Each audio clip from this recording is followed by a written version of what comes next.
Layer skin hair and laser clinic లో latest టెక్నాలజీతో laser hair removal, anti ageing and hair fall issues కి advance treatments అన్ని ఇక cost గురించి వరి అవ్వాల్సిన అవసరం లేకుండా అందిస్తున్నారు. ఇంకా మీ కాన్ఫిడెన్స్ ని తిరిగి తెచ్చుకోండి. Get your free consultation now. Shri మహాగణాధిపతయే నమః, శ్రీమాత్రే నమః.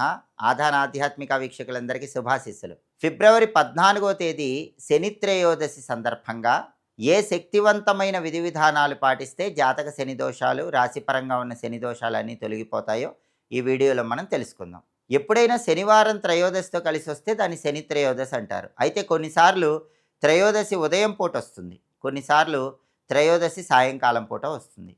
శనివారం త్రయోదశి కలిసి వచ్చినప్పుడు త్రయోదశి ఉదయం పూట వచ్చినా సాయంత్రం పూట వచ్చినా దాన్ని శని త్రయోదశి అంటారు. ఆ రోజు శని పూజలు చేయటం, శనికి అభిషేకాలు చేసుకోవటం, శని దానాలు ఇచ్చుకోవటం, నవగ్రహ ప్రదక్షిణలు చేయటం ఇవి అందరూ చేస్తూ ఉంటారు. దానివల్ల శని దోషాల నుంచి బయటపడచ్చు. అయితే ఉదయం పూట త్రయోదశి రావటం కంటే సాయంకాలం పూట త్రయోదశి రావటం ఎక్కువ శక్తివంతమైందని జ్యోతిష శాస్త్ర గ్రంథాలన్నీ తెలియజేస్తున్నాయి.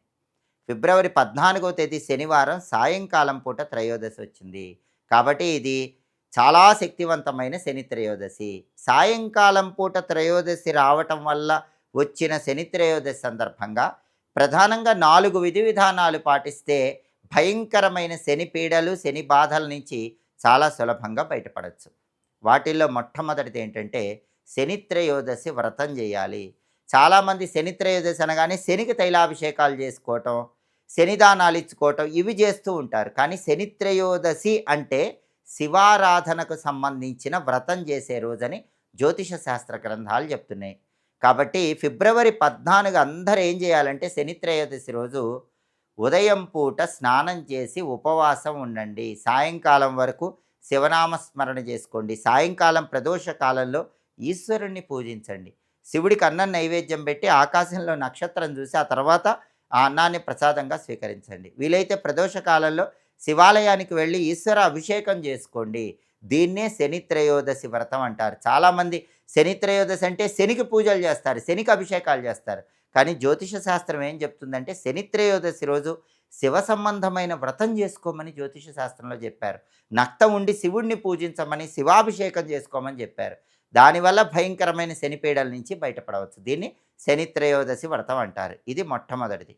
ఆ తర్వాత రెండవది తిరునల్లార్ శని క్షేత్రంలో వెలిగించే శని దీపాన్ని మీ ఇంటి సమీపంలోనే వెలిగించుకోవచ్చు.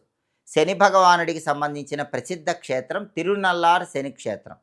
ఈ తిరునల్లార్ శని క్షేత్రంలో ప్రత్యేకమైన శని త్రయోదశి దీపాలు వెలిగిస్తారు.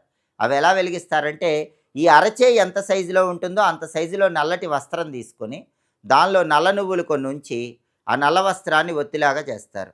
మళ్ళీ అరచేయి సైజులో ఇంకొక నల్ల వస్త్రం తీసుకొని దానిలో కొన్ని నల్ల నువ్వులు ఉంచి ఒత్తిలాగా చేస్తారు. ఈ 2 ఒత్తులు మట్టి ప్రమిదలో పెట్టి నువ్వుల నూనె పోసి తిరునల్లార్ శని క్షేత్రంలో దీపాలు వెలిగిస్తారు. వీటినే తిరునల్లార్ శని త్రయోదశి దీపాలు అంటారు. ఇవే దీపాలు మీ ఇంటికి దగ్గరలో నవగ్రహాల దగ్గర కూడా వెలిగించుకోవచ్చు. కాబట్టి త్రయోదశి సాయంకాలం పూట వచ్చిన శని త్రయోదశి రోజు తిరునల్లార్ శని క్షేత్రంలో వెలిగించే దీపాలు మీ ఇంటికి దగ్గరలో నవగ్రహాల దగ్గర వెలిగించుకున్న భయంకరమైన శని పీడల నుంచి బయటపడవచ్చు.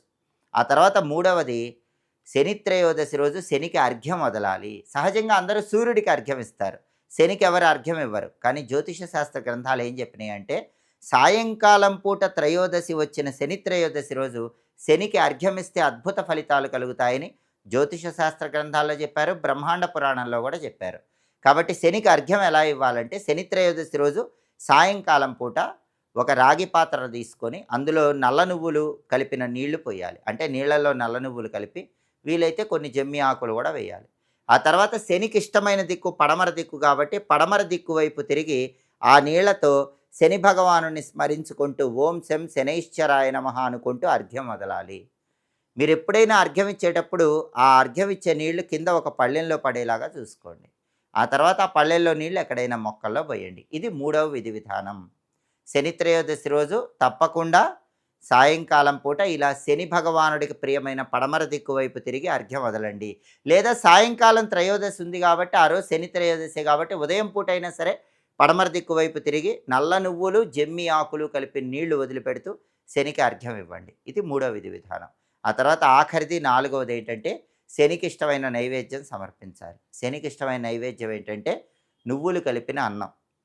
నువ్వులు కలిపి అన్నం వండి, ఆ నువ్వులన్నాన్ని నవగ్రహాలకు సమీపంలో నైవేద్యంగా ఉంచి, ఆ తర్వాత మూగజీవాలకు ఆహారంగా వేయాలి. పక్షులకు గానీ, జంతువులకు గానీ దాన్ని ఆహారంగా వేయాలి. అలా చేస్తే శని భగవానుడు సంతోషిస్తాడు. శని పీడల నుంచి బయటపడవచ్చు. కాబట్టి సాయంకాలం త్రయోదశి ఉన్నటువంటి శని త్రయోదశి చాలా శక్తివంతమైందని పురాణాలు, జ్యోతిష గ్రంథాలు చెప్తున్నాయి కాబట్టి ఫిబ్రవరి 14 శనివారం సాయంకాలం పూట త్రయోదశి ఉన్న శని త్రయోదశి. ఈ శక్తివంతమైన 4 విధి విధానాలు పాటించండి. మొట్టమొదటిది శని త్రయోదశి వ్రతం. రెండవది తిరునల్లార్ శని క్షేత్ర దీపం.